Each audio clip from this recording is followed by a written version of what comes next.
ہم بحیثیت مجموعی اللہ کے مجرم ہیں، باغی ہیں۔ کیوں؟ ہم نے کلونیلزم سے آزاد ہونے کے بعد، جب تک انگریز تھا، ہم کہتے تھے ہم کیا کریں، ہم تو مجبور ہیں۔ کہیں فرانسیسیوں کی حکومت تھی، کہیں ولندیزیوں کی تھی، کہیں ہسپانویوں کی تھی، کہیں اطالویوں کی تھی، کیا کریں؟ جب وہ سارا پردہ ہٹا دیا، کسی ملک نے قرآن کو اپنا امام نہیں بنایا، اللہ کی طرف رخ نہیں کیا۔ کسی نے رخ کیا ماسکو کی طرف، جمال عبد الناصر ہو یا وہ جو شام کا ہوتا تھا حافظ الاسد، ان کا کدھر تھا قبلہ؟ ماسکو، اور یا باقی سب کا واشنگٹن۔ ہم مجرم ہیں۔ اب ان مجرموں میں بھی ایک ذرا تجزیہ کرنا پڑے گا، کون زیادہ بڑا مجرم ہے۔ یہ جو ہماری کوئی 150 ارب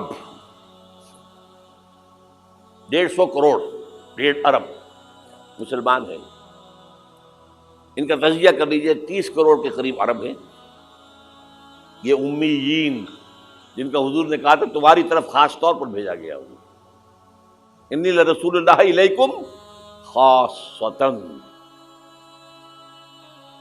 ان کو کتنا بڑا مقام ملا کہ محمد ان میں سے تھے صلی اللہ علیہ وسلم۔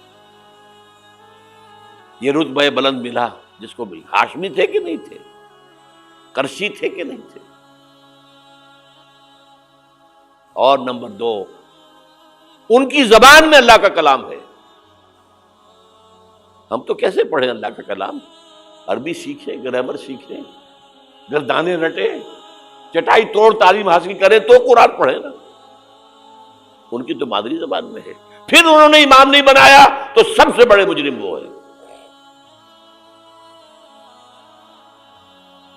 باقی جو 120 کروڑ ہیں، ان میں نمبر 2 ٹاپ کا مجرم مسلمانان پاکستان ہے۔ وائی؟ تم نے ایک ملک کی تقسیم کرائی، ہم سے دعائیں کی تھی کہ اللہ انگریز کی غلامی سے نکال کر ہمیں ہندو کی غلامی محمد دے دے، اے اللہ ہمیں ایک آزاد ملک دے دے، علیحدہ ملک دے دے۔ اللہ تیرے دین کا بول بالا کریں گے،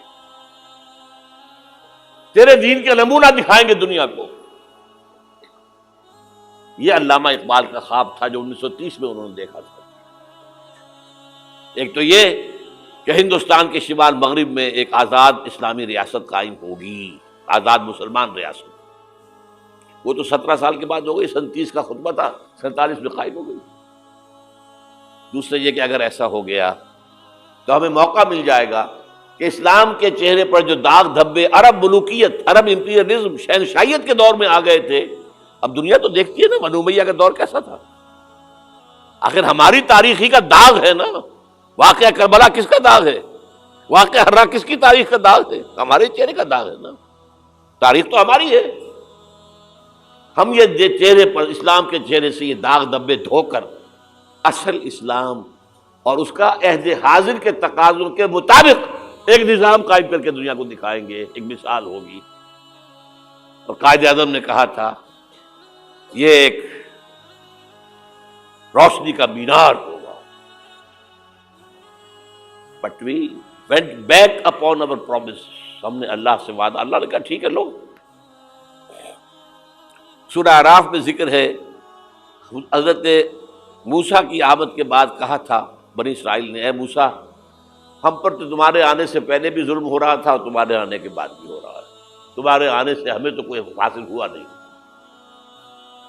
سورہ اعراف میں ان کا قول ہے عصیٰ ربکم ان یہلک عدوکم ویستخلفکم فی الارض فینظر کیف تعملون۔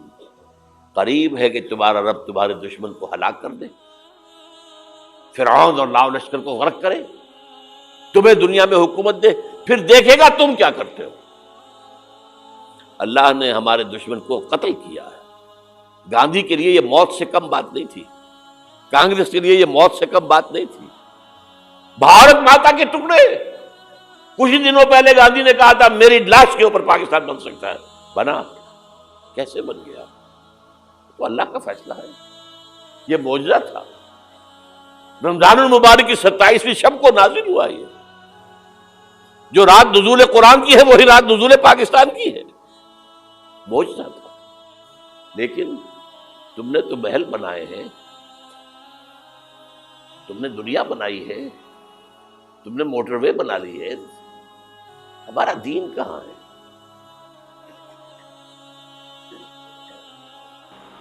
ہمارا دین کہاں ہے؟ تو نمبر 2 مجرم ہم، باقی نمبر 3 پہ جائیں گے.